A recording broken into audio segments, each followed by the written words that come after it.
Hi, friends. Today is Monday, June 1st, and it's the first day of summer.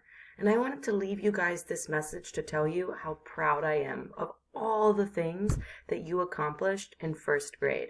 I know that it was kind of tricky and difficult to learn at home every day after spring break. And I am so proud of you for logging on every day and growing your brains to get to second grade. Because of all of your hard work, every single one of you are going to go to second grade and have really smart brains there and work really hard. I can't wait to hear about all the incredible things that you do this summer.